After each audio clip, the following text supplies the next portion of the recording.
Today, we will be learning how to assess our client's muscular strength and endurance, which are the components of muscular fitness. The purpose of muscular fitness is to improve individuals' bone mass, their glucose levels, their fat-free mass, as well as their metabolic rate, and help perform everyday activities. In order to assess your client's muscular strength and endurance, you will need a bench press with interchangeable weights or a leg press. We will begin with a 1 rep max test. Before performing the test, it is important to have our client warm up with several repetitions.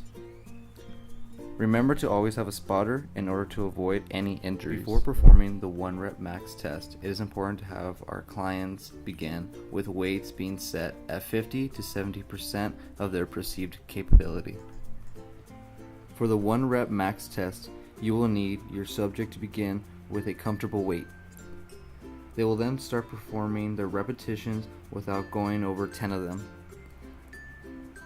If the initial weight for your client is too easy, you can wait 35 minutes, add more weight, and perform it again. It's muscular strength. A formula is given in the ACSM guideline for exercise training and prescription. You start off by dividing your subject's max weight they used for the 1 rep test by your subject's body weight in pounds. The table differs in both men and women. Once your subject bench press ratio has been calculated, you can then determine which fitness category they fall into. If your subject performed the modified sub-max 1RM test, then the following formula will help you predict your subject's 1RM. Once found, you can use the muscular strength table to determine their fitness category. In order to assess your client's muscular endurance, we will be performing the push-up test. A cushion mat is recommended for this test.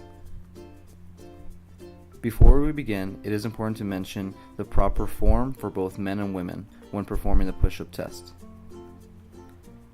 Men should start in a standard down position with their arms positioned forward, their back straight, and their head up with their toes at the pivot position. For women, they will use the modified knee push-up position with their lower leg in contact with the mat. Their hands should be at shoulder width apart, and their head should be up, and their knee should be used at the pivot position. Both men and women's backs must be straight at all times. When going into the down position, the subject's chin should touch the mat. The number of push-ups that your client can perform without rest or breaking form or within 2 repetitions is counted as their score. Depending on the maximum number of push-ups that your client performed, the table will determine what fitness category they fall under. The table is broken down by both age and sex.